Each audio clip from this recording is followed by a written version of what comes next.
오늘 할 내용은 이제 백프로파게이션에 대해서 좀 자세하게 볼 건데 이제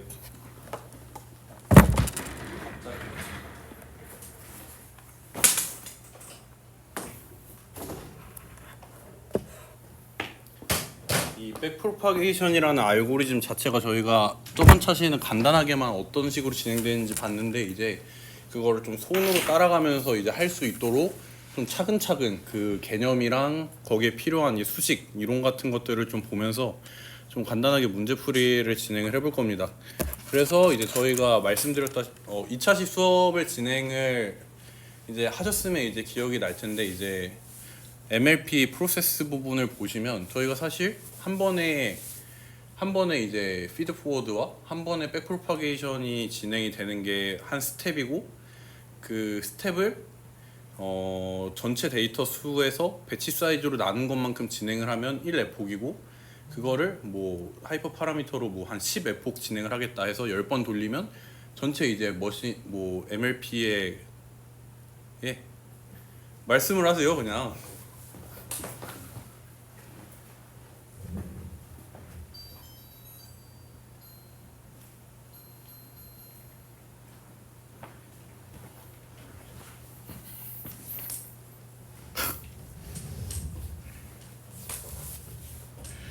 네, 그래서 어쨌든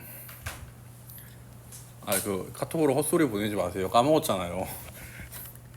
네, 어쨌든 한 번에 이제 피드 포워드랑 한 번에 백프로파게이션이 진행되는 게 스텝이었고 그 스텝을 전체 데이터 수에서 배치 사이즈로 나눠 준 만큼 진행을 하면 1회폭이었고 에폭을 몇으로 설정하냐에 따라서 뭐 10회폭으로 설정했다 그러면 그 10번을 진행하면 이제 전체 MLP 프로세스가 종료가 되는 거였죠. 그래서 사실은 저희는 이 그 딥러닝에 대해서 크게 이해할 게 저희는 피드포워드는 어렵지 않았으니까 그냥 일단 오늘도 볼 거긴 한데 흐름을 대충 보고 이제 이 백프로파게이션 역전파 알고리즘만 이해를 하면 어느 정도 멀티레이어 퍼셉트론에 대해서 수식적으로 다 이해를 했다라고 보실 수가 있습니다. 물론 또 세세하게 나가면 또 끝도 없긴 한데 일단 전체적인 개괄적인 건 다 볼 수 있다고 보시면 돼요. 자, 그러면 진행을 해보겠습니다. 그래서 저희는 프로파게이션부터 다시 진행을 할 겁니다.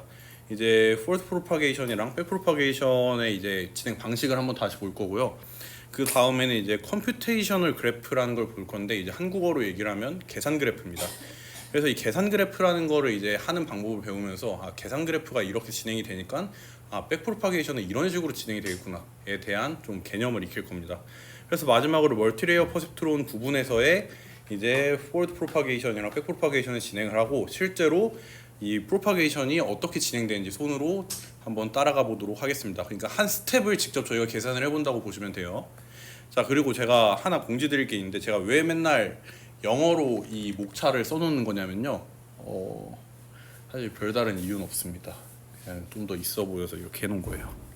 자, 어쨌든 한번 이제 저희 다시 포워드 프로파게이션부터 한번 복습을 해봅시다. 사실 농담이고요. 저희가 나중에 가면 다 영어로 써가지고 좀 익숙해지셨으면 좋겠어가지고 이제 영어로 적어 오는 겁니다. 나중에는 이제 용어가 그 딥러닝 공부를 하시다 보면 용어 문제가 굉장히 많이 걸려요. 보다가 얼레 하면 또 밥하고 돌려야 되고 밥하고도 안 나와가지고 또 생각해야 되니까 잘 익혀두시면 좋습니다. 그럼 이제 프로파게이션부터 보겠습니다. 그래서 이제 순전파 포워드 프로파게이션을 보면 얘는 퍼셉트론을 저희가 배웠었죠. 그래서 퍼셉트론의 파라미터를 활용해서 결과값을 계산하는 방법이었죠. 자, 저희 이번 차시에서는 바이어스, 그러니까 편향에 대해서는 보지 않을 겁니다. 편향은 그냥 값에다가 더해주는 거니까 나중에 계산할 때도 만약에 바이어스가 1이다 하면 나온 결과값에다가 플러스 1씩 더해주고 이런 식으로 진행을 하시면 돼요. 자, 그래서 이 포워드 프로파게이션은 이전 레이어, 그러니까 이전 노드에서 넘어온 값이 가중치랑 편향을 적용해서 다음 레이어로 넘기는 방식을 저희는 포워드 순전파라고 얘기를 하고요. 이제 아웃풋 레이어에서 포워드 프로파게이션의 결과는 이제 저희가 실제로 머신러닝을 하면 저희가 뭘 뽑죠? 마지막에 서브미션 할 때 프레드 값을 뽑죠. 뭐 1번 데이터는 1로 예측을 했다. 2번 데이터는 0으로 예측을 했다. 이런 식으로 예측 값이 나오게 됩니다. 그러면 마지막으로 이제 포워드 프로파게이션에서는 이 예측 값이란 그 프레딕션 값이랑 실제 y 트루 값 실제 라벨 값이랑의 차이를 비교를 해서 차이, 그러니까 로스 값, 손실 값을 계산을 하게 됩니다. 이런 식으로 진행되는 게 순전파 부분이었죠. 자, 그러면 이제 백프로파게이션 역전파 부분을 봐봅시다. 자, 역전파 부분은 퍼셉트론의 파라미터를 업데이트하는 과정을 이제 역전파라고 얘기를 합니다. 그래서 저희가 forward propagation, 순전파 부분에서는 퍼셉트론의 파라미터가 변화하지 않습니다. 그래서 그냥 파라미터를 보고 그냥 계산하는 거, 그냥 행렬 곱으로 계산하고 거기다 바이어스를 더해주고 이런 식으로 그냥 계산하는 과정이라면 백프로파게이션 역전파 부분에서는 퍼셉트론에 있는 가중치나 이제 편향들을 숫자를 바꿔가면서 이 로스 값을 줄여나가는 게 목적인 이제 알고리즘입니다. 그래서 로스 값을 최소화하는 방향으로 가중치와 편향을 업데이트를 한다. 그래서 가중치랑 편향은 이제 또 나중에 얘기를 하겠지만 얘네들이 저희가 위에서 말한 그 파라미터라고 얘기를 하는 겁니다. 그래서 이 파라미터를 업데이트하는 방식이 순전파와 반대로 이제 뒤에 아웃풋 레이어에서부터 앞쪽 레이어로, 앞쪽 히든 레이어로 차근차근 올라가면서 최종적으로 인풋 레이어까지 올라가기 때문에 역방향으로 파라미터를 업데이트를 시키더라. 때문에 이거를 역전파 알고리즘, 백프로파게이션이라고 얘기를 하는 겁니다. 자, 그러면 이제 피드포워드랑 백프로파게이션에 대해서 어느 정도 이제 다시 기억이 나셨을 거니까 그러면 이제 컴퓨테이셔널 그래프, 계산 그래프라는 게 뭔지 한번 봅시다. 자, 계산 그래프는 저희가 역전파 알고리즘을 이해할 때 가장 쉽게 쓰일 수 있는 예제입니다. 그래서 이거는 그냥 계산 그래프, 로컬 컴퓨테이션이라는 거는 이제 저희가 뭐냐면 이제 국소적 계산이라고 얘기를 합니다. 저희가 예를 들어서 자, 저희가 보고 싶은 거는 사과에 얼마를 썼는지가 궁금해요. 근데 저희가 사과에 얼마를 썼는지를 보려면 위에 있는 뭐 제가 참고로 어제 새벽에 이미지를 하나 따서 넣은 겁니다. 좀 많이 피곤했어요. 저작권에 걸릴 수 있어가지고 영상을 올리려면 자, 이렇게 키위, 딸기, 뭐 망고, 배, 뭐 고기, 뭐 이런 것들 있죠. 얘네들을 보고 사과의 가격을 구할 수가 있나? 사과의 가격을 구하려면 쟤네들을 봐야 되냐라고 질문을 한다면 당연히 아니겠죠. 그냥 사과에 지금 200원이 나왔는데 그러면 사과의 개수가 2개니까 그럼 사과 하나당 개수는 뭔 소리야? 사과 하나당 가격은 100원이겠구나. 이런 식으로 전체 데이터를 보지 않아도 이 사과에 대한 정보들만 봐도 저희는 그냥 사과가 얼마인지를 구할 수가 있습니다. 그리고 또 만약에 사과의 개수랑 사과의 가격만 알려주면 저희가 사과에 투자한 가격도 알 수가 있겠죠. 그래서 저희는 사실 이 국소적 계산이라는 것은 전체 데이터에서 어떤 일이 벌어지든 자신과 관계된 정보로만 결과값을 출력을 할 수 있더라 라는 개념입니다. 자, 그러면 이제 그 다음으로 봐야 되는 것은 체인룰입니다. 체인룰은 저희가 사실은 고등학교 때 제일 처음으로 배웠을 건데요. 이제 한국어로 얘기를 하면 연쇄법칙, 뭐 곱셈 미분법, 고배 미분법이죠. 고배 미분법처럼 그거라고 생각을 하시면 됩니다. 합성함수의 도함수를 구하는 건데요. 저희가 뭐 어렵지 않게 이제 기억을 더듬어 보면 예를 들어서 f 안에 gx 이런 형태가 있었다고 봅시다. 그럼 저희는 이걸 어떻게 썼죠? 그냥 f 프라임 gx로 나눠준 다음에 x에 대해서 미분하는 거니까 gx에 대해서 속미분을 진행을 해줬었죠. 그래서 g 프라임 x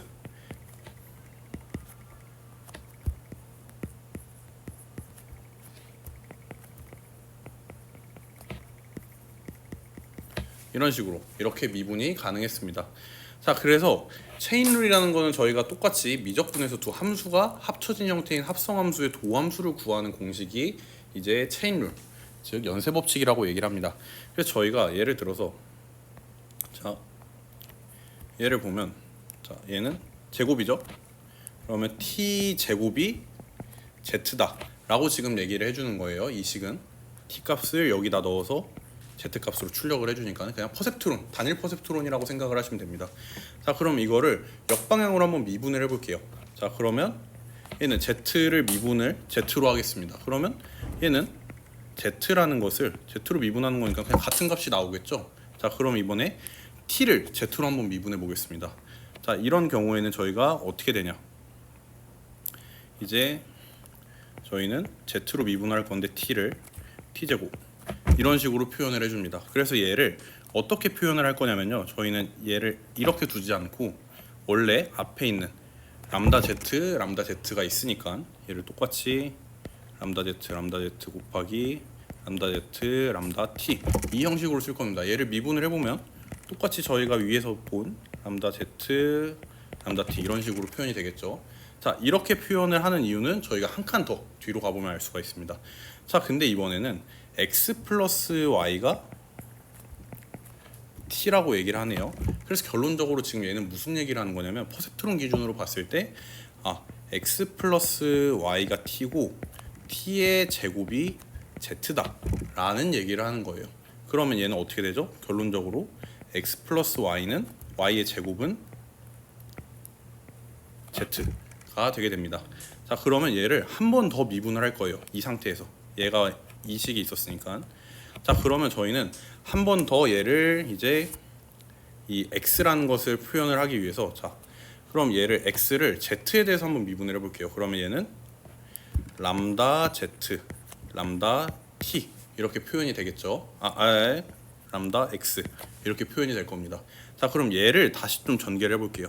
그럼 저희가 맨 처음에 얘 형태도 포함을 하고 싶어요. 그러면 처음에 그냥 람다 z, 람다 z 이렇게 표현을 해주고요. 근데 저희가 여기 원래 실제로 저희가 구해야 되는 z를 x로 미분했다 라는 식에는 밑에 람다 z가 남아있으면 안 되죠. 그러면 똑같이 분자에다가 람다 z를 하나 추가를 해줍니다.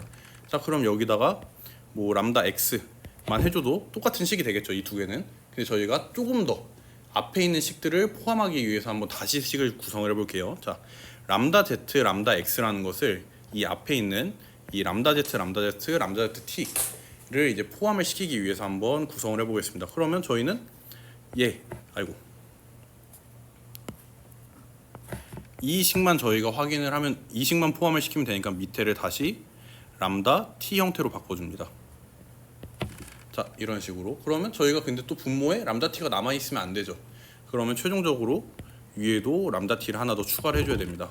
그리고 마지막으로 람다 x를 표시를 해주면 이렇게 똑같은 식이 만들어지게 되는 거죠. 그래서 어떻게 표현이 되냐 라고 한다면,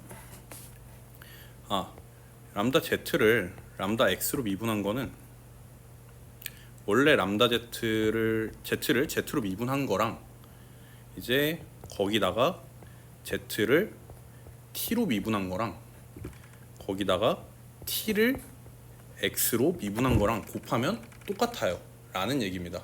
자, 그러면 여기서 한번 개념을 한번 보겠습니다. 자, 저희가 실제로 x라는 걸로 이 z를 미분을 하려면 이 여기서부터 저기까지 값을 한 번에 연결 지을 수 없기 때문에 이제 미분이 안 되죠. 그래서 저희가 이거를 층층이 이렇게 나눈 거예요. 이 람다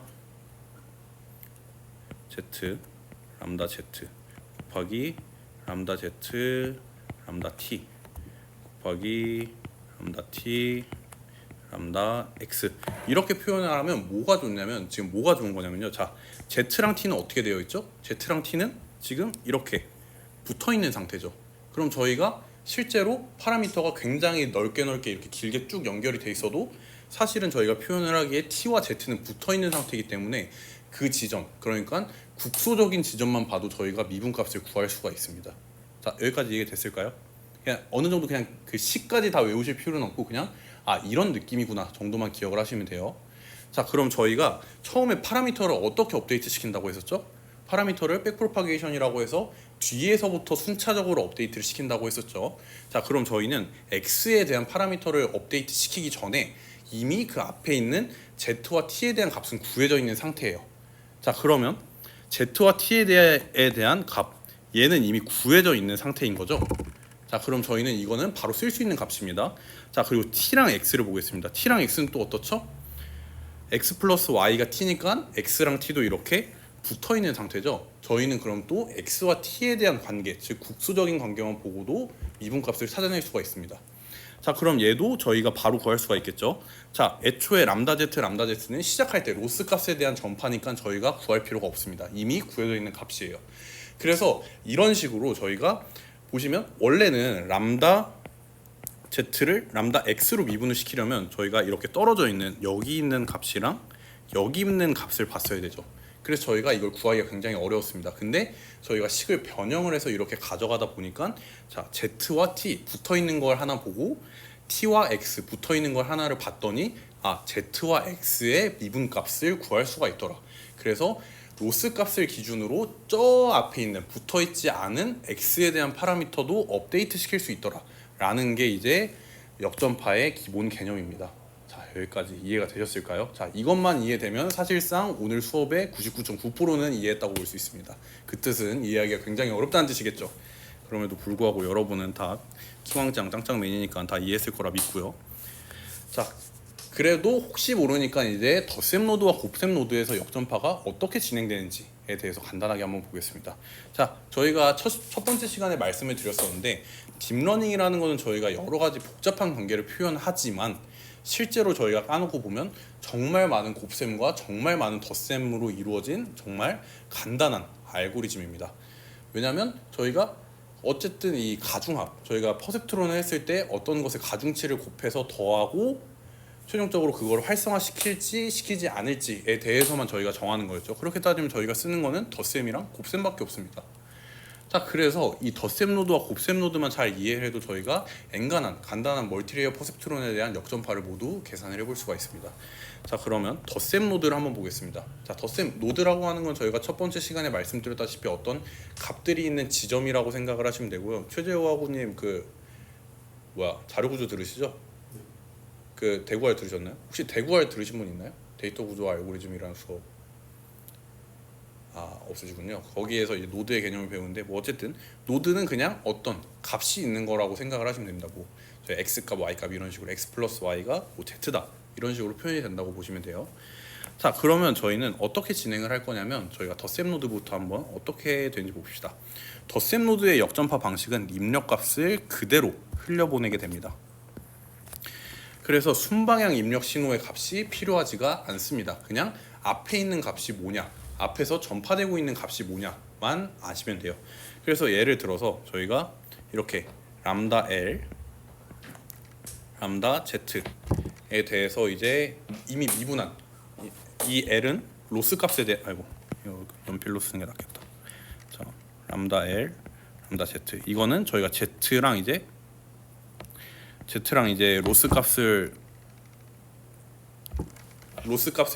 로스 값이랑 실제 이제 Z 파라미터에 대해서 미분을 해서 넘어오고 있는 값이에요. 그냥 전파되고 있는 값입니다. 어떤 한 값.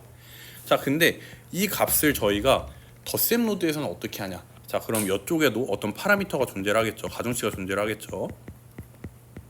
여기도 파라미터가 존재할 겁니다. 자, 저희는 여기다 파라미터를 어떻게 전파를 할 거냐면요. 그냥 이미 전파되고 있는 값을 똑같이 보내주는 겁니다. 그래서 예를 들어서 뭐 저희가 직관적으로 봤을 때 여기서 역전파 되는 값이 10이 넘어오고 있다. 그럼 저희는 그 위쪽으로 역전파 시킬 때 똑같이 10을 보내주는 겁니다. 자, 이거에 대한 이제 아주 간단한 이제 증명을 해보면 저희가 x 플러스 y가 z잖아요. 그럼 저희가 편미분을 진행을 해보겠습니다. 자, 그러면 x에 대해서 미분을 해볼게요. 그러면 람다 z를 람다 x로 미분을 했어요. 자, 그러면 얘는 지금 이 값이 된 거고요. x 플러스 y를 이제 x로 미분할 겁니다. 그러면 x를 미분하면 몇이죠? x를 x로 미분하니까 x에 대해서 미분하니까 1이 나오죠. 자, 그러면 얘는 1 플러스 y를 미분하면 어떻게 될까요? 저희가 x로 미분을 하는 거니까 y는 상수 취급이 되니까 사라지겠죠. 그래서 람다 z, 람다 x는 1이다 라는 결론이 나게 됩니다. 그렇기 때문에 저희는 이 람다 z, 람다 l이라는 거를 어떻게 표현을 하는 거냐면요. 이제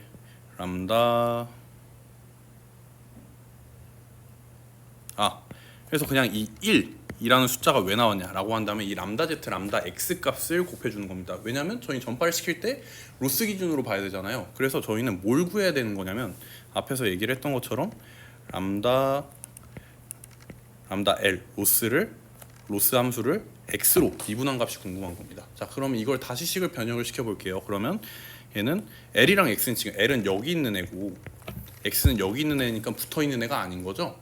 자, 그러면 이 붙어 있지 않은 거를 해결하는 방법이 뭐였죠? 아까 그거를 연쇄 법칙으로 이렇게 풀어서 헤쳐주면 됐었죠. 붙어 있는 애들끼리로. 그러면 자, 저희가 구해야 되는 거는 여기 람다 L을 람다 x로 미분한 값이었는데 얘를 붙어있는 애들끼리 수정을 해주면 람다 l을 람다 붙어있는 거 z죠. z랑 그러면 람다 z는 분모에 있으면 안 되니까 다시 곱해줍니다. 람다 z를 람다 x로 미분해 준 거를 이제 해주면 똑같은 식이 되죠. 얘가 미분하면. 자, 그래서 저희는 이 람다 z 람다 l이 넘어오고 있는 10이라는 값이었죠. 거기다가 람다 z 람다 x를 곱해주면 되는 거였습니다. 근데 저희가 실제로 x 플러스 y 즉 덧셈 노드에서 미분을 진행을 해봤을 때는 람다 z 람다 x가 1이었기 때문에 똑같은 값이 전파가 된다라는 것을 간단하게 증명을 해볼 수가 있었습니다. 자, 그럼 이번에는 곱셈 노드를 해봅시다. 자, 곱셈 노드는 저희가 덧셈 노드와 다르게 순전파 때 입력 신호들이 서로 바꾼 값을 곱해서 흘려보내게 됩니다. 자, 이거에 대한 증명도 간단하게 진행을 해볼게요. 참고로 제가 증명을 하는 것은 이해를 돕기 위함이지 이거는 그냥 덧셈 노드는 그냥 그대로 값이 전파가 됩니다. 곱셈 노드는 노드끼리의 값이 바뀌어서 전파가 됩니다. 라고 그냥 똑같이 외우셔도 무방합니다. 다만 이해도를 조금 더 높이기 위해서 설명을 해드리는 거예요. 자, 그래서 순전파 때 입력 신호가 서로 바꾼 값이 곱해서 흘려보내지는데 왜 이렇게 되냐라고 한다면 똑같습니다. 증명 방식은. 자, 저희가 x에서 구하고 싶은 것은 람다 l 로스 함수를 x로 미분한 걸 구하고 싶은 거예요. 그러면 앞에랑 똑같이 붙어 있는 것끼리 람다 l 람다 z 곱하기 람다 z 람다 x 값을 구해야 됩니다. 그래야 저희가 간단하게 람다 l 람다 x를 구할 수 있습니다. 붙어 있는 것들끼리. 자, 그러면 일단 람다 z 람다 l은 이미 넘어오고 있는 값이죠. 자, 그럼 이번에는 저희는 z를 x에 대해서 미분을 해볼 겁니다. 자, 그러면 이번에는 곱셈 노드니까 x 곱하기 y가 z인 거죠. 자, 그러면 z는 x 곱하기 y 이 형태입니다. 자, 그럼 얘를 미분을 해봅시다. 자, z를 미분하면 람다 z를 람다 x로 미분을 했는데요.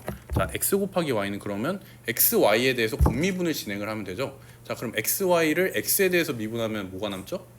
x, y는 상수 취급이니까 뭐 y가 10이라고 해봅시다. 그럼 10x 이런 식으로 되는 거죠. 그러면 10만 남겠죠. 그러면 표준적으로 10이 y였으니까 저희가 남는 거는 일단 y만 남게 됩니다. 자, 그럼 이번에는 반대로 y 곱하기 x 그래서 곱미분을 진행을 하면 당연히 나머지 y는 상수 취급이니까 사라지게 되겠죠. 자, 그래서 이런 식으로 진행을 하게 되면 그러면 람다 z 람다 x가 y구나 라는 걸 알 수가 있습니다.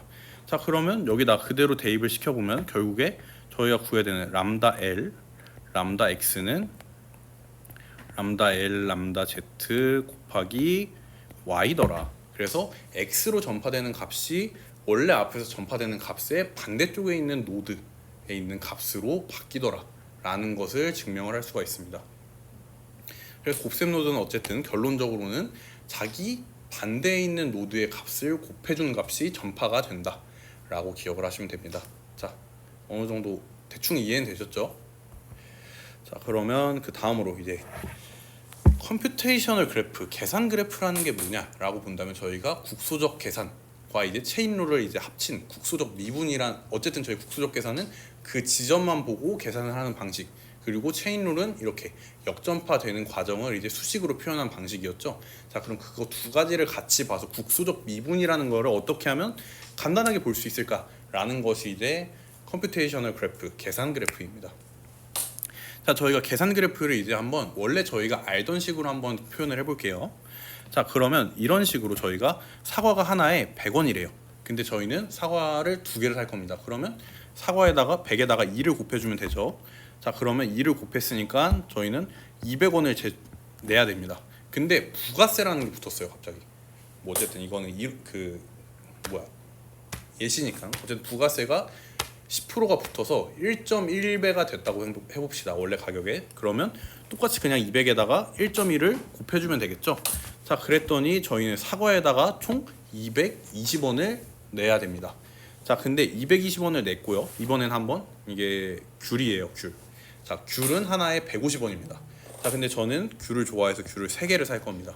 그러면 똑같이 그냥 곱하기 3을 해주면 되죠. 자, 그러면 총 450원이 되고요. 똑같이 부가세 1.1%를 부과를 하면 저희는 495원이라는 값을 얻을 수가 있습니다. 맞죠? 그래서 최종적으로 제가 이렇게 사과 2개, 귤 3개를 구매를 하게 되면 최종적으로는 저는 715원이라는 값을 지불해야 됩니다. 이게 저희가 원래 초등학교, 중학교, 고등학교 때 배웠던 계산 방식이죠. 자, 그럼 이걸 저희가 컴퓨테이션을 그래프 방식으로 바꿔보겠습니다. 자, 이런 식으로 백프로파게이션 예제를 컴퓨테이션을 그래프로 사용을 하려면 이렇게 노드로 표현을 하면 됩니다. 자, 저희가 앞에서는 뭐 몇 개를 곱할 거면 곱하기, 뭐 2개를 살 거면 곱하기, 3개를 살 거면 곱하기 3 이런 식으로 표현을 했었죠. 저희가 퍼셉트론의 가장 큰 장점은 뭐 엔드 게이트, 낫 엔드 게이트, 뭐 오월 게이트, 엑스오월 게이트 이런 것처럼 게이트를 하나 정의해 두면 어떤 값이 들어오든 그 값 2개를 받아서 출력 값을 내줄 수가 있다는 장점이 있었습니다. 자, 그러면 이번에는 저희가 그거를 데이터들로 받을 거예요. 자, 저는 사과를 살 거고요. 사과의 개수랑 사과에 들어가는 소비세를 계산을 할 겁니다. 자, 그래서 저는 처음에 사과의 가격을 확인해 보니까 100원이에요. 그리고 사과의 개수를 2개를 살 겁니다. 자, 그러면 저는 100원짜리를 2개를 산다라고 하면 곱하기를 사용을 해야 되죠. 그러면 곱하기 노드에다가 이제 곱하기 퍼셉트론을 곱셈 노드를 사용을 해서 그 다음으로 값을 전파를 해주는 겁니다. 퍼셉트론 개념에서.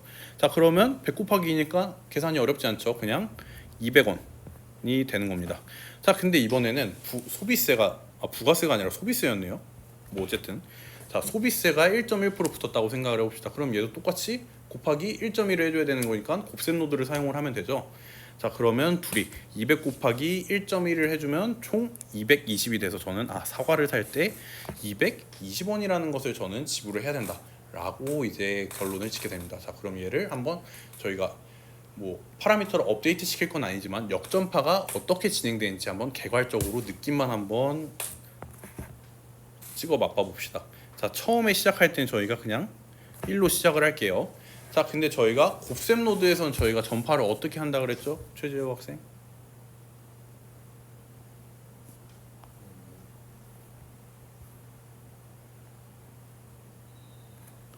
입력 신호를 서로 바꾼 값을 곱해서 보내준다고 했었죠. 자, 그러면 일단 저희가 역전파 되고 있는 값은 일단 시작을 1로 잡았었습니다. 자, 그러면 곱하기 노드니까 위에 x에서 입력된 값이랑 y에서 입력된 값을 반대로 바꿔줘야겠죠. 자, 그럼 처음에 시작할 때 지금 몇이 입력됐죠? 위쪽 부분에서는 200이 입력됐죠. 그럼 저희가 역전파를 시킬 때는 이쪽 방향으로 200을 보내줘야 되는 겁니다. 자, 그럼 반대쪽은 뭐가 들어오고 있죠? 1.1이 들어오고 있죠. 그럼 저희는 이쪽 방향으로는 1.1이 밑에 있으니까 1.1을 위로 전파를 시켜줘야 됩니다. 그럼 여기는 1.1이 되겠죠. 자, 정확하게 1.1 곱하기 1이 전파되고 있는 겁니다. 저희가 역전파하고 있는 게 1이라는 값이니까 똑같은 값이 나온 것처럼 보이는 거지 사실은 1.1에 역전파되고 있는 값이 곱해진 거다 라고 생각을 하시면 되겠습니다. 자, 그러면 그 다음 노드로 한번 전파를 시켜 볼게요. 자, 이번에는 역전파 되고 있는 값이 몇이죠? 1.1이죠. 자, 그럼 1.1을 한번 역전파 다시 시켜 보겠습니다. 자, 역전파는 어떻게 된다고요? 위에 있는 노드랑 아래 있는 노드의 값을 바꿔서 역전파되고 있는 값에 곱해서 보내준다. 자, 그럼 네모만 한번 구해봅시다. 자, 밑에서 순전파 들어오고 있는 값이 2죠. 그러면 역전파 되고 있는 값이 1.1이고 저희는 위로 보낼 거니까 2에다가 1.1을 곱한 2.2라는 값을 최종적으로 역전파 시켜주면 되는 겁니다. 이게 계산 그래프의 가장 간단한 예시 방식입니다. 자, 여기까지 이해가 되셨을까요? 네. 저기서 로스가 몇이 되는 거예요? 여기서 로스는 저희가 원래는 실제로 어떤 평가를 진행을 하는 거기 때문에 로스 값이 여기 들어가는 게 맞아요. 근데 저희가 계산 그래프라는 거는 이렇게 역전파가 곱셈 노드와 덧셈 노드에서 이런 식으로 역전파가 되더라 라는 것을 알려주기 위해서 로스 함수를 사용을 하지 않습니다. 저희가 뒤쪽 파트에서는 실제로 파라미터를 업데이트 시켜보면서 로스 함수에서 로스부터 구하고 시작을 할 거예요. 네, 질문 좋습니다. 자, 그럼 저희가 조금 더 복잡한 계산 그래프 예제를 한번 풀어봅시다. 자, 이렇게 해놨는데요. 당연히 제가 이거를 풀어보라고 말씀을 드리고 싶지만 힘드니까 저희 다 각박한 세상에 살고 있잖아요. 저희 한번 같이 풀어보도록 합시다.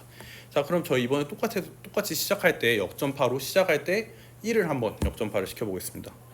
자, 그러면 이제 첫 번째로 나온 게 곱셈 노드네요. 자, 이거는 참고로 그냥 아까 봤던 이 그래프를 계산 그래프 형태로 바꿔놓은 겁니다. 자 그러면 얘를 한번 역전파 시켜보죠. 그러면 얘는 지금 순전파로 위쪽으로 650이 들어왔었고 아래쪽으로 1.1이 들어왔었죠. 자 그러면 어떻게 돼야 되죠? 위쪽으로는 1 곱하기 1.1을 역전파 시켜줘야겠죠. 그럼 여기는 1.1이 들어가면 되겠습니다. 자 그럼 밑으로는 뭐가 들어가야 되죠? 밑으로는 650이 위에서 650이 들어왔으니까 밑으로 역전파 시키는 값은 650이 될 겁니다. 자 그러면 역전파 하나가 마무리가 됐고요. 그 다음으로 한번 지나가 보겠습니다. 자 그러면 이번에는 1.1이 들어오고 있는데 이번에는 무슨 노드죠? 노드입니다. 그쵸, 덧셈 노드 같은 경우에 저희가 이제 순방향 입력 신호의 값은 필요하지 않고 입력 값을 들어오는 이제 역전파 값을 그대로 다음 노드 그 이전 노드로 전파를 해주는 거였죠. 자 그럼 여기서 똑같이 덧셈 노드고 1.1이 역전파되고 있습니다. 그럼 얘도 똑같이 위아래로 그냥 같은 값을 역전파 시켜주면 되겠습니다. 자 그럼 그 다음으로 이제 곱셈 노드가 또 나왔죠. 위에 거부터. 자 그럼 곱셈 노드는 계속 말하지만 위랑 아래에 있는 거를 거꾸로 바꾼 다음에 역전파 되는 값을 곱해주면 된다 라고 얘기를 했었죠. 자 그러면 위에서 들어오는 게 2죠. 그럼 밑으로 들어가야 되는 거는 2 곱하기 1.1이니까 2.2가 됩니다. 자 위로 들어가야 되는 건 밑에서 100이 들어오고 있으니까 100 곱하기 1.1을 해서 110이 되겠죠. 자 그럼 밑에 노드도 한번 확인해 봅시다. 자 그럼 얘도 똑같이 곱셈 노드가 들어왔고 이제 1.1이 역전파 되고 있으니까 각각 바꿔서 곱해주면 되겠죠. 자 그러면 위쪽으로 들어가야 되는 게 2 곱하기 1.1이니까 여기도 2.2 밑으로 들어가는 거는 150 곱하기 1.1이니까 165가 될 겁니다. 자 저희가 여기서 중요하게 봐야 될 개념은 저희가 어떤 역전파되는 거나 덧셈 노드를 역전파 시키는 법이나 곱셈 노드를 역전파 시키는 법도 중요하지만 저희가 지금 계산을 하는 방식이 자 처음에 여기서 계산을 할 때랑 이 부분을 계산을 할 때 있잖아요. 자 저희가 사실은 이 역전파되는 값을 결정을 하는 거는 지금 처음에 저희가 나중에 볼 로스 값에 대한 거죠. 저희가 이 로스 값을 보고 지금 이 부분을 계산을 했나요? 아니죠. 지금 저희가 네모를 친 국수적인 부분에 대해서만 보고 계산 그래프를 역전파 시켰죠. 이런 식으로 저희는 실제로 로스 값이 어떤 값이 존재를 해도 이미 앞에서 넘어오고 있는 역전파되는 값들을 통해서 파라미터를 업데이트 시킬 수 있다. 즉 로스 값을 정말 여기가 뭐 인풋 레이어 부분이고 여기가 아웃풋 레이어 부분이어서 로스 값이랑 인풋 레이어에 있는 파라미터랑 정말 멀리 떨어져 있어도 이미 업데이트 되고 있는 값들로 계속 역전파가 되고 있기 때문에 그 값들만 확인을 해도 저희가 파라미터를 업데이트 시킬 수 있다. 즉 국소적 미분이 가능하다. 역전파 알고리즘이 가능하다라는 것이 이 계산 그래프에서 가장 중요한 개념입니다. 자 여기까지 이해가 됐을까요? 좋습니다. 자 그래서 이제 저희가 이제는 계산 그래프까지 이제 해서 국소적 미분이라는 게 뭔지 배웠으니까 그러면 이걸 한번 멀티레이어 퍼셉트론에 적용을 한번 해봅시다. 자 저희가 인풋 레이어에서 히든 레이어 자 순전파 이제 백 프로파게이션 전에 이제 포워드 프로파게이션 피드 포워드부터 한번 진행을 해보겠습니다. 자 그럼 저희는 인풋 레이어를 통해서 어떤 일련의 값을 받습니다. 뭐 x1, x2에 어떤 값이 있겠죠. 자 그럼 그걸 받으면 저희는 이 z로 넘길 때 저희는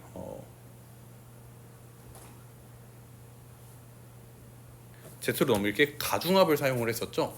그래서 각각 이 선으로 연결된 것마다 가중치가 존재하는데 그 가중치에다가 x값을 곱하고 각 노드에 더한 다음에 활성화 함수를 넣는 게 이제 저희 이제 피드포워드 방식이었습니다. 그래서 이 Z1이라는 것을 구하려면 저희가 X1에서 X1이 W1을 지나서 Z1으로 가니까 일단 X1, W1, X1이랑 W1을 곱한 값이랑 자 보시면 X2에서 W3를 지나서 가니까 더하기 X2, W3 이런 식으로 진행이 되게 됩니다. 그럼 얘가 저희가 최종적으로 볼 노드로 전파할 값인 Z1 값이 되겠죠. 자 그리고 Z2 값도 마찬가지입니다.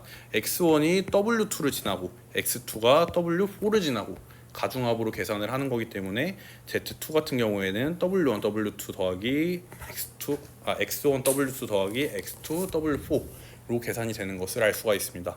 자, 그럼 저희가 첫 번째 히든 레이어, 사실 히든 레이어가 훨씬 더 많겠죠. 히든 레이어도 훨씬 많고 이제 히든 레이어의 노드의 개수도 사실 훨씬 많을 겁니다. 근데 저희는 간단하게 예시를 보기 위해서 그냥 히든 레이어가 하나 그리고 노드가 두 개만 있다고 가정하고 생각을 해보겠습니다.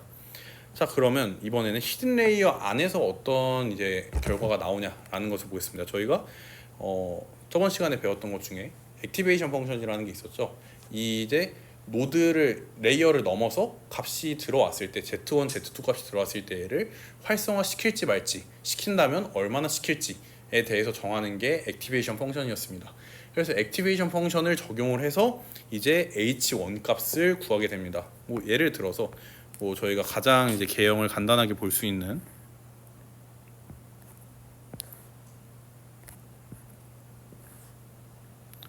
뭐 렐로 함수를 한번 확인을 해봅시다. 자, 렐로 함수 같은 경우에는 어땠었죠?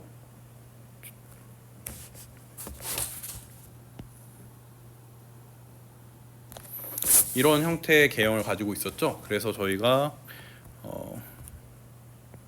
뭐 fx라고 했을 때 fx는 x, 얘는 범위가 x가 0보다 큰 수일 때, 그리고 0은 이제 x가 음수일 때, 이런 이제 액티베이션 펑션, 이제 이게 렐로 펑션이었죠. 그래서 이런 활성화 함수를 타게 됩니다. 그래서 예를 들어서 저희가 노드 값을 받았는데 Z1 값을 구했어요. Z1 값은 뭐 10이고 Z2 값은 뭐 마이너스 1이 나왔습니다. 자, 그러면 저희가 이거를 액티베이션 펑션에다 넣으면 되겠죠. 자, 여기 수식을 좀 이해하기 쉽게 위해서 H로 바꾸겠습니다. 자, 그러면 첫 번째 H1이라는 것은 액티베이션 펑션의 Z1 값 10을 넣는 거니까, 그러면 얘는 지금 x가 0보다 큰 범위죠. 그래서 최종적으로 출력되는 값이 똑같이 10이 되게 됩니다. 자, 근데 이제 h2 값을 봅시다. 뭐 예를 든 거긴 하지만 들어온 이제 노드의 값이 마이너스 1이라고 생각을 해볼게요. 그러면 자, 마이너스 1, 0보다 작은 위치죠. 그러면 얘는 활성화 값이 0이 되는구나. 이런 식으로 되는 게 액티베이션 펑션이었습니다. 그래서 이 노드 안으로 들어온 Z1, Z2 값에 대한 각각의 액티베이션 펑션을 적용을 해서 H1, 즉 활성화 값을 얼마나 가지고 갈 건지까지 히든 레이어 내부에서 이제 계산을 진행을 하게 됩니다. 자, 그럼 다음 노드에 또 이제 넘겨줄 값이 나온 거죠. 자, 그럼 다음 노드로 또 이제 값을 넘겨주게 됩니다. 자, 저희가 H1과 H2를 구했으니까 이제 H1과 H2에 대한 지나가는 가중치 값을 또 연결을 지어주면 되겠죠. H1은 W5 길을 지나서 Z3에 도달하고요. H2는 W6 값을 지나서 Z3에 이제 도달을 하게 됩니다. 그러면 얘도 똑같이 가중합을 진행을 해주면 되겠죠. 그래서 H1 곱하기 W5 더하기 H2 W6 이렇게 계산을 하게 되면 최종적으로 저희는 Z3라는 값을 구할 수가 있게 됩니다. 자, 그럼 저희가 Z3까지 나왔고요. 자, 아웃풋 레이어에서 똑같이 뭘 했었어야 되죠? 액티베이션 펑션을 적용을 했어야겠죠. 저희가 대부분 이제 액티베이션 펑션을 hx 이렇게 표현을 하는데, 저희가 아웃풋 레이어에 있는 액티베이션 펑션은 대부분이 이제 5로 표현을 합니다. 왜냐하면 저희가 액티베이션 펑션이 되게 여러 가지 종류가 있다고 했었잖아요. 저번 시간에 배웠던 거는 이제 시그모이드 함수, 그리고 하이퍼볼릭 탄젠트, 하나 뭐였지? 하나가 렐로고 나머지 하나가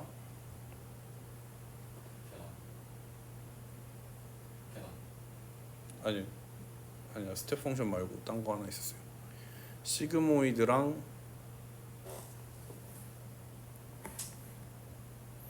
이런 거 답답해서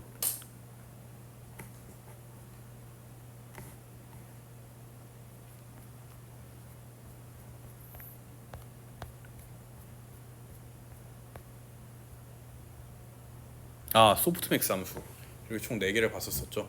제가 왜 굳이 지금 왜 이걸 다시 찾아봤냐면, 그 소프트맥스 함수가 자주 사용된다는 얘기를 하려고 했는데 그 소프트맥스가 생각이 안 나서 지금 찾아본 거예요.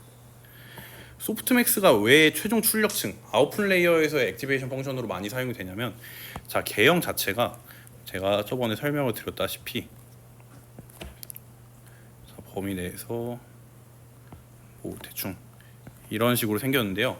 자 최종적으로 저희가 나오는 액티베이션 값의 범위의 합이 1입니다. 그래서 확률 값으로 표현이 가능하기 때문에 노드가 여러 개면 여러 개일수록 이제 뭐 예를 들어서 회귀식에 쓰면 안 되겠지만 뭐 다중분류나 아니면 이진분류 모델을 사용했을 때 뭐 1일 확률이 몇이다, 2일 확률이 몇이다 이런 식으로 표현이 가능해서 이제 아웃풋 레이어에서 사용하는 액티베이션 펑션은 대부분이 이제 뭐 이런 확률 값으로 표현이 가능한 함수들이나 아니면 회귀식에서는 그냥 여러 가지 값을 사용을 하기도 합니다. 대신에 회귀식에서 최종적으로 아웃풋 레이어에 사용을 하려면 치역의 범위가 정수 전체 정수가 아니라 이제 실수 전체 범위여야겠죠. 몇으로 이제 규정이 될지 모르니까 이런 식으로 각각에 맞는 아웃풋 레이어의 액티베이션 펑션을 설정을 해줘야 돼서 저희가 그 사이사이에 있는 노드 사이에 있는 액티베이션 펑션과 다르게 아웃풋 레이어에서 사용하는 액티베이션 펑션은 5로 표현을 해줍니다. 이거는 그냥 기억 정도만 해주시면 될 것 같습니다. 자 그래서 저희는 아웃풋 액티베이션 펑션에다가 Z3를 넣어서 최종적인 O1을 구하게 됩니다. 자 최재호 학생, 이 나온 O1은 뭘까요? 저희가 레이어를 다 지나서 이제 최종적으로 O1을 출력을 했습니다. 맞습니다. 얘는 예측 라벨, 얘기 잘했죠? 프레드 라벨, 즉 y 햇 값이 되겠죠. 저희가 회귀에서 배웠던. 그래서 이제 프레드 값, 즉 저희가 모델에서 어떤 값으로 예측한 값이 나오게 되는 겁니다. 자 그러면 y 햇 값을 저희는 구했습니다. 자 y 햇 값을 구했으니까 이제 이걸 어떻게 해야 되죠? 실제 y 값이랑 비교를 해서 로스 값을 구해야겠죠. 자 그래서 여기서 나온 아웃풋 레이어에서 나온 게 y 햇이었습니다. 자 그럼 라벨에는 y 값이 이미 있으니까 그러면 이 데이터에 대해서 로스 값을 구할 수가 있겠죠. 자 로스 함수를 뭐 저희가 뒤에서는 정의를 해놨지만 로스 펑션은 사실 저희가 뭐 회귀에서 사용하는 거는 뭐 이건 사실 머신러닝 개념에 좀 더 가깝습니다. 뭐 RMSE도 있을 수 있고 MSE도 있을 수 있고 또 뭐 있죠? MA 자 이런 값들이 있을 수가 있습니다. RMSE는 루트 민 스퀘어드 에러, MSE는 민 스퀘어드 에러, MA는 뭐식 있는데 얘는 절대값 함수입니다. 어쨌든 이런 식으로 로스 펑션을 구성을 해놓을 수도 있고 분류 문제면 또 다른 로스 펑션을 구할 수가 있겠죠. 뭐 예를 들어서 뭐 ROCAUC에 대한 뭐 오차를 구한다든가 이런 식으로. 그래서 어쨌든 로스 펑션을 정의를 할 수가 있습니다. 자 그럼 그 로스 펑션을 정의를 하면 실제 y 값이랑 y 햇 값을 받아서 저희는 그 오차가 얼만큼인지를 찾을 수가 있습니다. 자 그럼 그 오차 값을 줄이는 방향으로 파라미터를 업데이트 시키는 게 저희 이제 백프로파게이션의 목적이었죠. 자 그래서 이 범위 내에서 이제 W1부터 W6까지를 이제 아까 저희 계산 그래프나 아니면 덧셈 노드, 곱셈 노드에서 봤던 것처럼 역전파 로스 값을 이제 점점 전파를 시켜 나가면서 각 국소적 미분을 통해서 W 값을 조금씩 바꾸게 됩니다. 자 그럼 최종적으로 W1, W2, W3, W4 즉 맨 앞에 있는 가중치까지 이제 역전파가 전파가 되게 됩니다. 그럼 W 값들이 다 업데이트가 됐겠죠. 자 그러면 PPT가 여기 한 장 있었네. 이거 뒤에 설명했어야 되겠다. 뭐 어쨌든 이런 식으로 W 값을 업데이트를 시킨 다음에 다시 피드 포워드를 진행을 해보고 로스가 줄었는지 늘었는지를 판단해서 학습이 잘 되고 있는 건지 되지 않고 있는 건지에 대해서 이제 알아볼 수가 있다라는 것이 저희 백프로파게이션의 이제 전체적인 개념입니다. 그래서 그 로스 펑션으로는 저희가 사용할 거는 지금 오타가 있네요. 그렇게 오타 검수를 해도 꼭 오타가 나와요. 자, 여기 제곱. 왜냐하면 로스 값은 항상 양수여야 되기 때문에 제곱이나 절대값을 꼭 씌워줘야 합니다. 왜냐하면 그래야 로스가 크면 클수록 좋지 않다는 것을 이제 모델이 학습을 하겠죠. 만약에 저희가 y 값에서 5원이 이제 y 프레드라는 걸 저희가 알았으니까 y 햇이라는 걸 알았으니까 뭐 실제 뭐 1번 라벨과 2번 라벨이 이렇게 있어요. 근데 저희가 이게 y 값이고 y 햇 값이 얘는 5고요. 얘는 마이너스 10이 나왔습니다. 자 그러면 만약 여기 제곱이 없다고 해볼게요. 자 그러면 얘를 그냥 구했을 때 y 빼기 y 햇 값을 이제 오차로 사용을 하니까 자 그러면 얘에서 빼주면 되겠죠. 자 10-5는 5가 되고요. 5-10은 마이너스 5가 되죠. 자 그럼 제곱을 안 한 상태에서 그리고 여기 2분의 1까지 있으니까 계산을 하면 이제 얘는 2.5 얘는 마이너스 2.5 이렇게 되게 됩니다. 그러면 여기서 이제 1번 데이터랑 2번 데이터의 로스 값을 합치는 게 저희가 로스 펑션의 총합이죠. 로스 값의 총합이니까 얘 둘 합쳐 봅시다. 자 그럼 2.5랑 마이너스 2.5를 더하는 거니까 최종적인 로스 값이 0이 되죠. 그러면 저희는 모델은 이걸 어떻게 인지를 하냐면 로스가 없다, 완벽한 모델이다 라고 인지를 하게 됩니다. 자 그래서 이렇게 되지 않기 위해서 항상 뭐 여기다 절대값을 씌우든 제곱을 씌우든 저희가 로스값, 실제 y값이랑 y프레드 값의 차이를 보는 것은 항상 범위가 부호가 일정해야 된다. 그 일정한 중에서 양수로 해놓는 게 좋다. 왜냐하면 그래야 로스 값이 크면 클수록 로스 값을 줄이는 방향으로 이제 학습을 시키게 될 거니까 라는 것이 이제 로스 펑션 정의할 때 중요한 개념으로 기억을 해두시면 될 것 같습니다. 자 그럼 저희가 force propagation을 실제로 한번 해보겠습니다. 자 혹시 뭐 잘못했나요? 아니 혹시 그거 다시 설명해 주시면 2.5 더하기 마이너스 2.5는 0 더하기 왜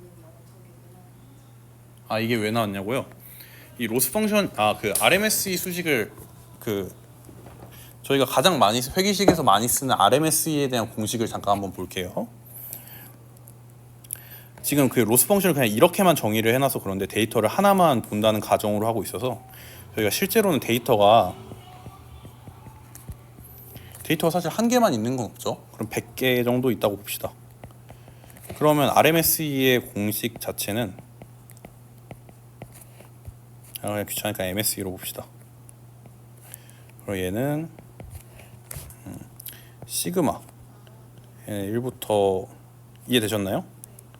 네. 그래서 이 총 여긴 데이터가 2개라고 생각을 하고 예시를 든 겁니다. 여러 개면 또 계속 있는 데이터들이 있겠죠. 그래서 로스 값을 다 합쳤을 때 부호가 같은 방향이어야, 즉 양수여야 이제 그 로스 값을 줄이는 방향으로 로스가 크게 나올 거니까 로스 값을 줄이는 방향으로 학습이 가능하다라는 얘기를 설명을 해드린 겁니다. 이해되시죠? 네, 좋습니다. 자, 그럼 이제 forward propagation 한번 진행을 해보도록 하겠습니다. 자, 그러면 이제 저희가 x1이랑 x2라는 값에다 데이터 하나를 받은 거예요. 그래서 그냥 뭐 피처가 있는데 x1이라는 거랑 x2라는 피처가 있습니다. 그거를 지금 2,3으로 받은 거예요. 계산을 해봅시다. 얘는 가중합에 대한 걸 계산을 해주면 됐었죠. 자, 여기서 정의해야 될 것은 액티베이션 펑션이랑 로스 펑션인데요. 액티베이션 펑션은 사실은 선형함수면 안 됩니다. 이렇게 1차 함수 개형이거나 뭐 그러면 안 되는데요. 저희 계산하기 나중에 백프로파게이션 할 때 계산하기 정말 귀찮아져서요. 그냥 일단은 이제 x 그냥 정확하게는 그냥 z1이랑 h1이랑 같다 정도로만 이제 기억을 해두시고, 원래는 달라야 되는 게 맞아요. 액티베이션 펑션이 정의가 되어 있는 상황에서는 물 있음?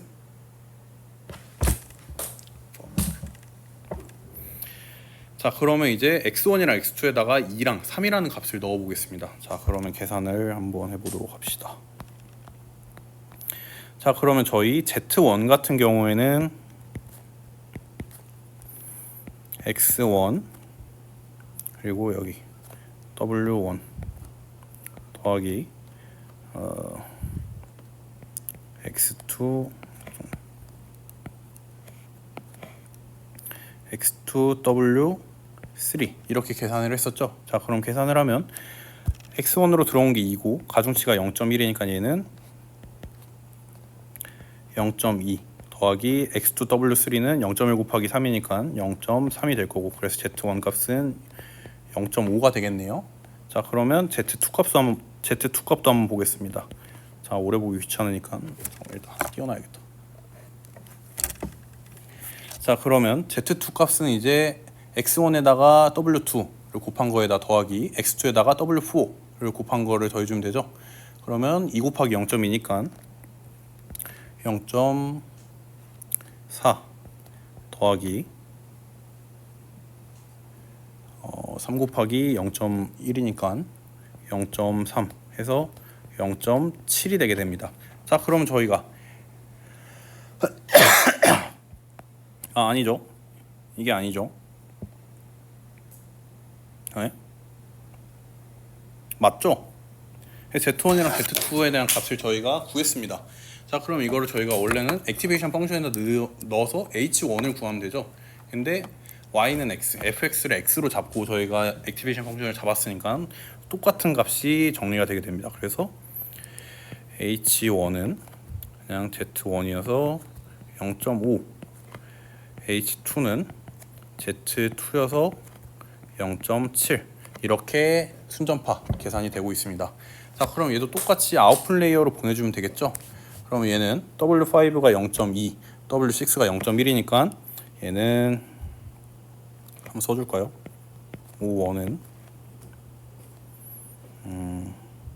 H1 W5 더하기 H2 W6니까 0.5 곱하기 0.2 더하기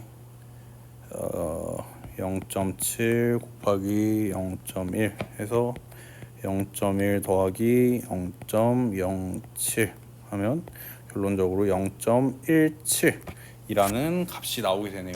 자 여기까지 이해가 됐을까요?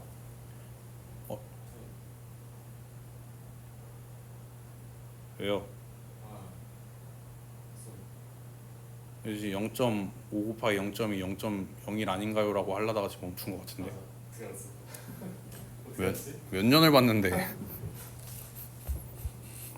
자 이렇게 그러면 저희가 아웃풋 그러니까 y 햇 값까지 y 햇 값까지 구한 거죠. 자 그러면 이제 그거를 이제 로스 펑션에다 넣어 보겠습니다. 자 그럼 로스 펑션은 지금 저희가 정의를 2분의 1 여기는 또 제가 오타를 안 냈네요. 자, 로스 펑션은 이제 2분의 1 y 햇 마이너스 y의 제곱으로 저희가 정의를 했네요. 자 근데 지금 라벨 값이 몇이죠? 라벨 값이 y는 1이죠. 자 그러면 넣어 보겠습니다. 그러면 일단 뭐 로스 y, y 햇이 2분의 1 y 햇 마이너스 y의 제곱이니까 자 얘를 계산을 하면 이제 여기다가 y는 1 y 햇은 0.17을 넣어 보겠습니다. 자 그러면 자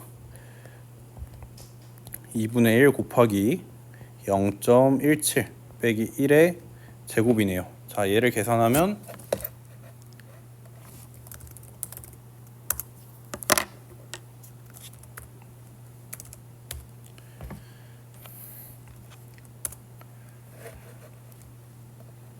(0.6889가) 나온다고 합니다.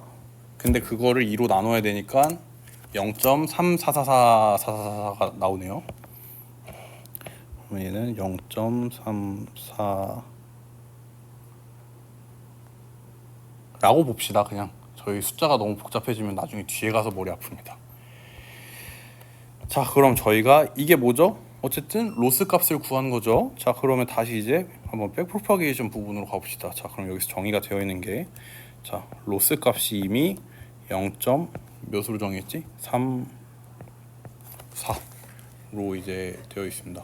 아 저 근데 진짜 죄송한데 잠깐 녹화 좀 끊고 저희가 근데 이제 국소적 미분이라는 걸 저희가 했었어야 되죠. 그래서 저희가 처음으로 구할 거는 여기서 이제 처음에 역전파 되는 값이 얼마인지를 볼 겁니다. 일단 로스 값을 0.34로 잡았죠. 자 그럼 저희가 구해야 되는 거는 이 로스 펑션에 대한 미분 함수입니다. 자 이거는 뭐 사실 어렵지가 않죠. 자 L을 자 그러면 자 L은 2분의 1 y 햇 마이너스 y의 제곱으로 되어 있으니까 얘를 한번 저희는 근데 이 여기 O1에 대해서 이제 전파를 해줘야 되는데 얘가 y 햇이었죠. 자, 그러면 저희는 얘를 람다 L을 람다 y 햇에 대해서 이제 미분을 해줘야겠죠. 자, 그럼 미분을 한번 해봅시다. 자, 그러면 람다 L을 람다 y 햇에 대해서 미분을 하면 얘를 미분을 하면 저희가 곱의 법칙을 사용을 하면 되죠. 그러면 제곱이 내려오고, 그러면 y 햇 마이너스 y에다가 속미분을 진행을 해주면, 근데 y 햇이 하나밖에 없으니까 그냥 1로 나오니까 곱하기 1이어서 최종적으로는 이 미분값이 y 햇 마이너스 y가 되게 됩니다. 어렵지 않죠? 자, 그래서 이제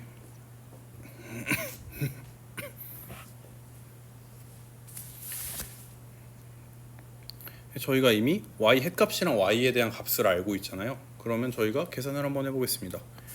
그래서 이 람다 이 y 햇은 저희가 O1이랑 같은 값이었으니까 아까 최종적으로 나온 피드포워드의 값인 0.17, y 값은 1이죠. 자, 그럼 이걸 한번 빼봅시다. 그러면 얘는 0.17에서 1을 빼주면 되죠. 그럼 최종적으로 저희가 전파해야 되는 초기값, 아까 1로 잡았던 값은 몇이다? 지금은 마이너스 0.83이다. 맞아? 라고 볼 수가 있겠죠. 자, 그러면 이제 한번 미분을 앞에서부터 한번 진행을 해봅시다. 자, 그럼 이번에는 자 식을 표현을 하면 저희가 그럼 저희가 이제 뭘 구해야 되냐면 각각 가중치에 대해서 이 로스 값을, 로스 함수를 각 W1으로 미분한 거, W2로 미분한 거, W3로 미분한 거, W4로 미분한 거, W5로 미분한 거, W6로 미분한 거를 다 구해야 됩니다. 자, 근데 저희가 W5랑 6는 둘째 치고 W1, 2, 3, 4랑 로스는 꽤나 멀리 떨어져 있죠. 그래서 저희가 바로 미분하지를 못합니다. 그래서 저희는 가까운 맨 뒤에 있는 것부터 저희가 업데이트를 시키기 위해 뒤에서부터 미분을 진행을 할 겁니다. 자, 그러면 한번 진행을 해봅시다. 자, 5번까지는 이미 미분이 진행이 됐고요. 자, 그러면 이번에는 W 저희가 구해야 되는 게 첫 번째로 W5에 대한 미분값을 한번 보겠습니다. 네, 계속 화면을 안 보시고 계속 저를 뚫어져라 쳐다보세요. 네, 어쨌든 자, 그러면 로스 이 L을 W5로 미분을 할 겁니다. 자, 그럼 이거는 식으로 표현을 하면 람다 L을 람다 W5로 미분을 하겠습니다. 그렇죠? 자, 그러면 얘를 조금 펼쳐서 보면 자, 저희가 앞에 있는 얘를 포함하는 식을 가지고 가는 게 제일 편하겠죠. 앞에랑 연결이 되어 있으니까. 왜냐면 사실은 여기가 로스, 여기가 y 햇. 자, 여기부터 헷갈리니까 그냥 여기를 여기 그냥 5로 표현을 하겠습니다. 이제 y 햇은 그냥 O1이라고 생각을 하시면 돼요. 자, 그러면 사실 얘도 W5도 이 실제 L이랑은 하나, 둘, 한 칸 더 떨어져 있죠. 자, 그럼 보려면 O1이랑 로스 값을 이제 연결을 지어줘야 됩니다. 자, 그러면 얘를 어떻게 하냐? 아까 저희가 이미 구한 게 여기 y 값이 O1으로 바꾸겠습니다. 헷갈리니까.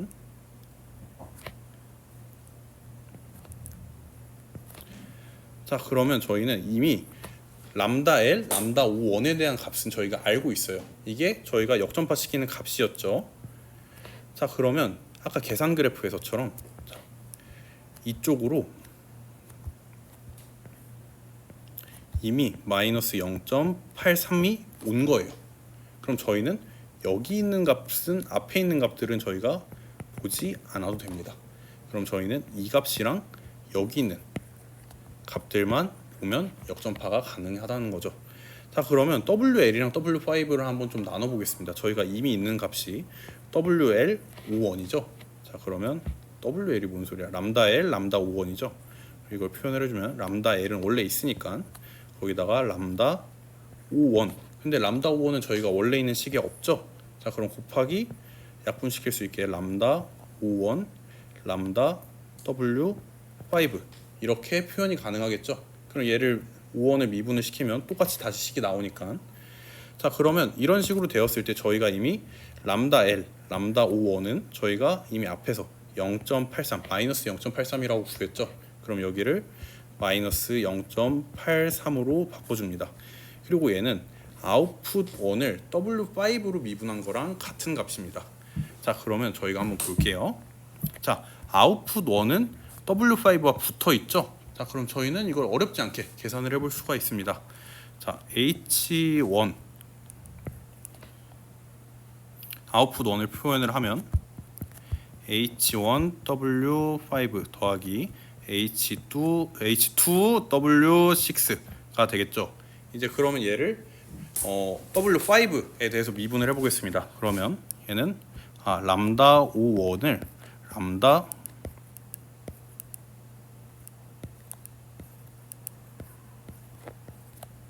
W5에 대해서 미분을 할 거예요. 근데 저희가 H는 그냥 앞에서 넘어온 순전파 값이죠. 그럼 상수 취급입니다. 자 그러면 이제 얘를 미분을 하게 되면 최종적으로는 뭐가 되냐? 자 W5 미분하면 뭐가 되죠? H1 W5 미분하면 뭐가 되죠? W5로 미분을 하면 자 아까랑 똑같습니다. X를 H1 X로 미분을 H1X를 X로 미분하면 뭐가 남죠? 7X를 X로 미분하면 뭐가 남죠? 그쵸? 똑같습니다. 얘도 그냥 H1은 상수고요. W5가 이제 변수인 겁니다. 그래서 W5를 미분을 한다. H1 W5를 그럼 W5 없어지겠죠? X를 미분하는 거랑 똑같습니다. 그러면 H1이 남습니다. 자 그럼 그 뒤에 H2W6는 뭐죠? 저희가 이걸로 미분한다는 얘기를 안 하죠. W6로 미분한다는 얘기 안 했으니까 그럼 최종적으로 남는 건 뭐예요? H1만 남게 되겠죠. 그래서 최종적으로 저희가 이 구하고 싶었던 람다 L, 람다 W5는 이미 여기서 마이너스 0.83 나왔으니까 83 곱하기 이 람다 O1, 람다 W5인 H1 값을 곱해주면 된다 라는 결론이 납니다.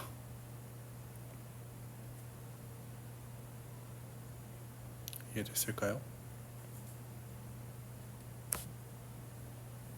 어렵죠 살짝? 괜찮아요 할 수 있어요. 자 근데 저희가 아까 H1 값을 구해놨었죠.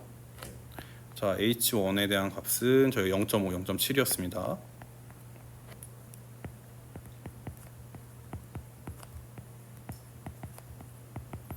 그럼 저희가 역전파시킨 아까 계산 그래프에서랑 똑같습니다.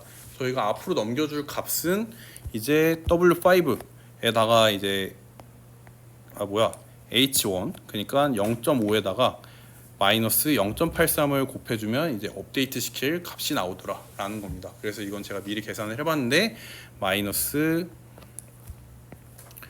0.415가 나옵니다.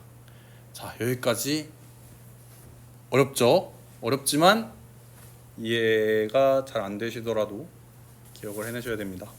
그래서 일단 첫 번째로 역전파를 시킨 거예요. 저희가 아까 그 계산 그래프에서처럼 곱셈 노드를 이제 반대로 역전파 시킨 것처럼 지금 역전파를 시킨 겁니다. 자 그러면 이제 W6에 대해서 미분을 한번 해볼게요. 그러면 WL, W6를 미분을 하면 얘는 WL, O1 곱하기 람다 O1, 람다 W6 이렇게 표현이 가능하겠죠. 자 그럼 얘는 저희가 이미 람다 L, 람다 O1은 이미 구했던 마이너스 0.83이고 얘는 미분하면 당연히 H2가 나오겠죠. 그래서 마이너스 0.83 곱하기 H2를 역전파 시켜주더라. 그래서 이거를 H2인 0.7에다 곱해줬더니 마이너스 0.581이 나오게 됩니다.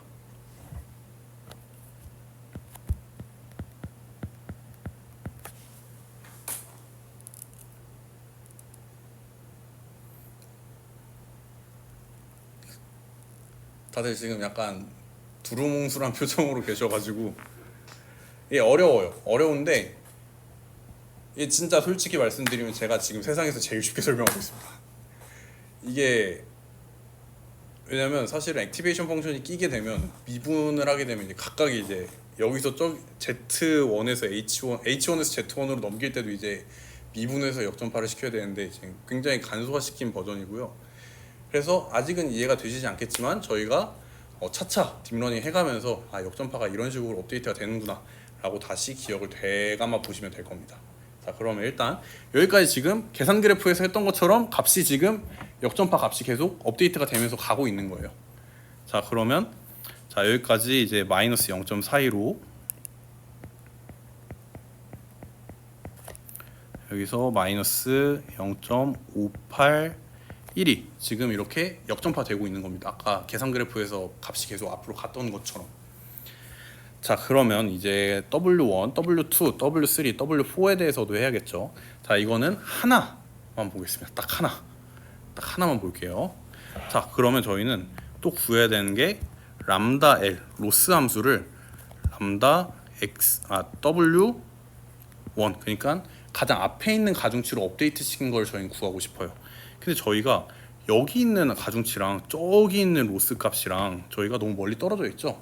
근데 이거를 다 미분을 하는 게 아니라 어떻게 이제 연쇄법칙에 의해서 계산을 하다 보면 이제 이미 앞에서 계산이 된 값이더라라는 겁니다.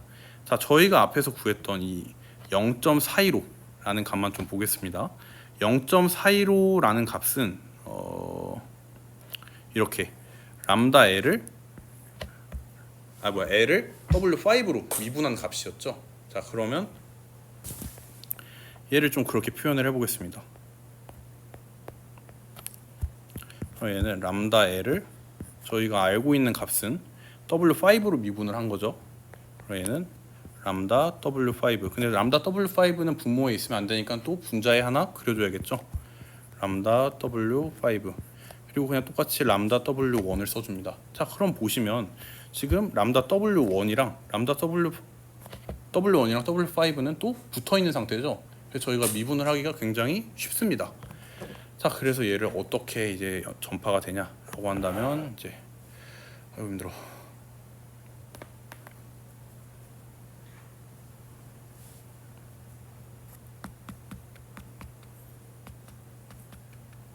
그 전에 아이고 여기 또 해야 되는구나. 그 전에 하나만 봅시다. 저희가 여기 H1까지 이제 H1까지 전파된 게 마이너스 0.415죠. 그럼 이거를 Z1으로도 이제 그 간단한 이제 함수더라도 간단한 이제 액티베이션 펑션이라도 역전파를 시켜주긴 해야 됩니다. 자, 그래서 얘는 어떻게 해야 되냐면요. H1 값이 있으니까 람다 L을 람다 H1으로 이제 미분을 시켜줘야 됩니다. 근데 얘는 저희가 어렵지 않은 게 이미 다 구해놓은 값들이 있습니다. 람다 L을 저희가 앞에서 봤던 람다 O1으로 이제 표현을 해주면 람다 O1 그러면 곱하기 람다 O1 분의 이제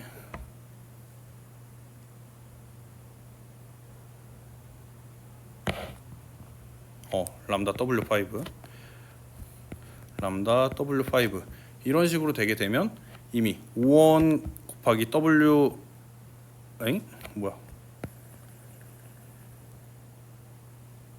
아니지. 얘는 그냥 저희가 계산을 할 필요가 없죠.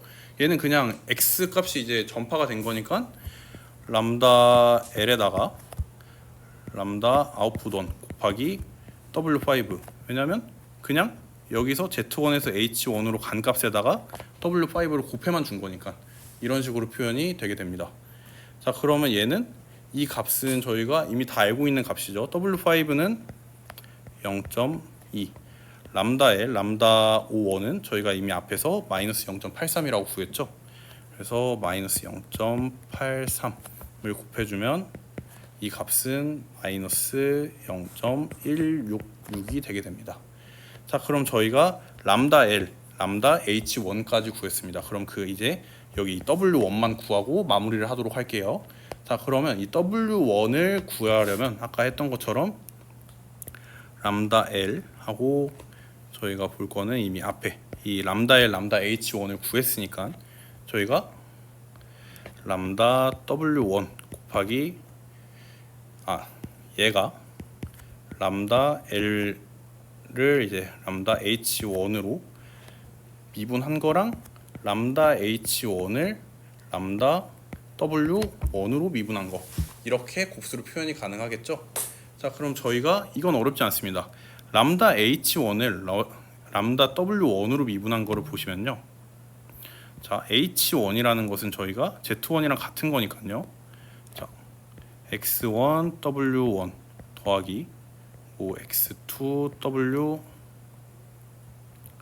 W3를 이제 그냥 이게 H1이니까 이거를 W1에 대해서 미분을 하면 되죠. 그러면 결국에 남은 거는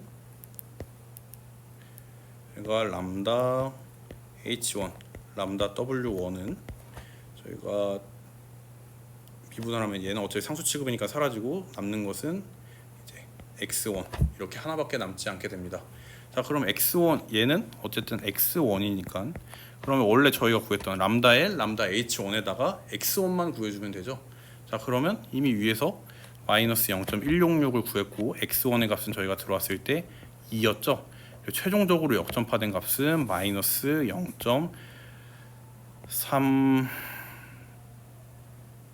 0.332 이렇게 역전파가 되더라. 최종적으로 W1에 대해서 마이너스 0.332라는 값이 역전파가 되는 것입니다. 자, 이제 역전파가 됐죠. 자, 그럼 정말 마지막입니다. 자, 이미 다 구해놨어요. 그래서 역전파되는 값들이 각각 어떻게 되냐면요. 자, 람다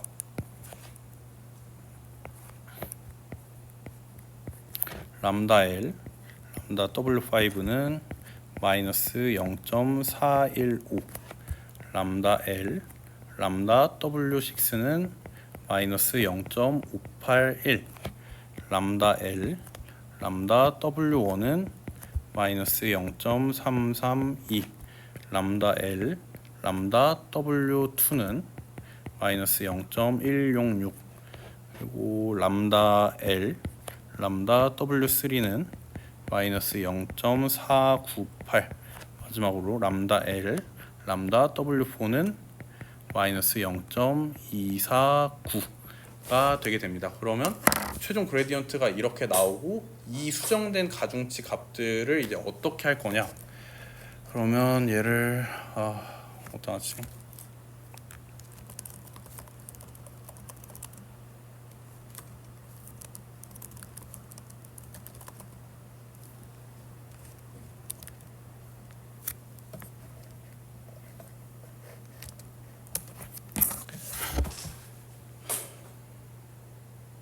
힘들다.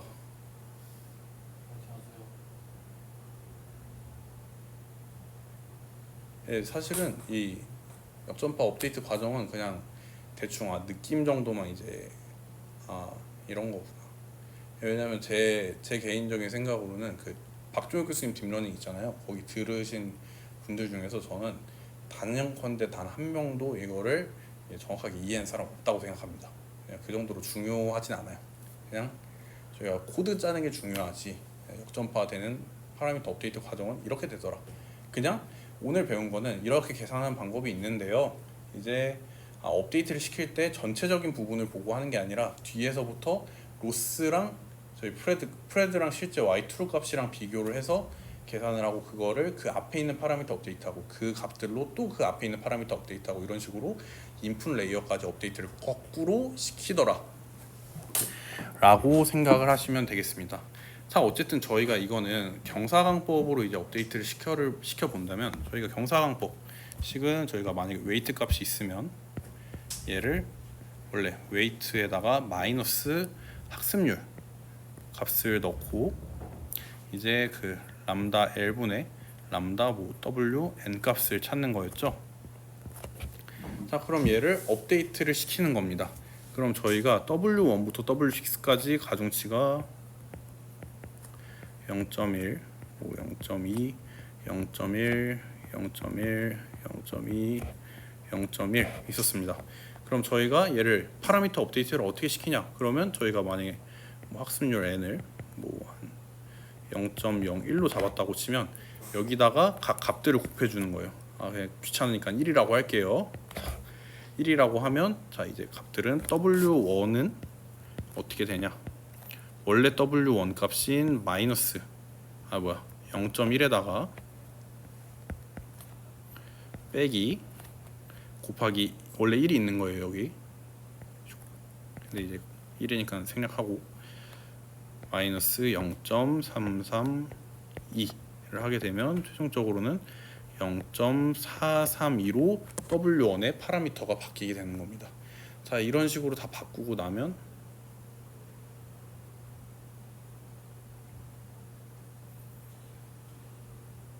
귀찮지만 그래도 일단 바꿔는 봅시다. 얘는 W2는 0.2 마이너스 0.166이니까 0.366 W3는 0.1에다가 마이너스 0.498이니까 0.598 뭐 W4부터 W6는 그냥 생략을 합시다. 자, 그럼 이런 식으로 저희가 가중치가 한 번씩 업데이트가 됐죠. 그러면 이제 이게 뭐냐면 저희가 뭘 한 거냐면 데이터 하나, 그러니까 데이터 한 미니 배치를 보고 이제 그 파라미터를 업데이트 시킨 겁니다. 그래서 이 업데이트 시켜서 이제 가중치를 바꾼 겁니다. 그래서 이 가중치를 바꾸고 그럼 다음에 뭐 하죠? 백프로파게이션이 마무리가 되면 그 다음 스텝에서 다시 피드포워드를 진행을 하죠. 그럼 이걸 피드포워드를 보고 가중치가 바뀐 걸로 계산을 한 다음에 얘가 로스 값이 줄었나 늘었나에 따라서 다시 학습을 하든지 아니면 학습률을 조정을 하든지 이 과정이 진행되는 게 백프로파게이션의 전체 진행 과정입니다. 이러면 파라미터 업데이트 로스 최저가 끝입니다. 어렵죠? 어려워요. 다만 제가 거듭 말씀드리지만 이걸 이론적으로 이해하고 있으면 너무너무 좋고 이렇게 손으로 다 풀 줄 알면 정말 좋겠지만 그러지 않으신 분들도 훨씬 많고 이렇게 그냥 파라미터 업데이트하는 방식이 이런 방식으로 진행이 되는구나 정도로 기억을 해두시면 될 것 같습니다. 그러면 오늘 강의는 여기서 마치고 다음 주부터는 저희가 아무래도 좀 이론 강의가 이제 아무래도 좀 마무리가 되다 보니까 이제 조금 세세한 것들 뭐 배치 노멀리제이션이라든가 아니면 뭐 드롭아웃 여러 가지 이제 과적합을 막는 기법이라든가 여러 가지를 보면서 코드 실습을 좀 진행을 할 겁니다. 다음 시간에는 노트북을 꼭 지참을 이미 다 하셨지만 노트북 지참을 해주시면 감사하겠습니다. 오늘부로 MLP에 대한 이론 강의는 마무리가 됐습니다. 뭐 어려우신 거 있으면 영상을 보셔도 되고 질문을 하셔도 됩니다. 그래서 다음 시간부터 코드를 보면서 좀 도메인 지식을 좀 넓혀보도록 합시다. 자, 오늘 수고하셨습니다.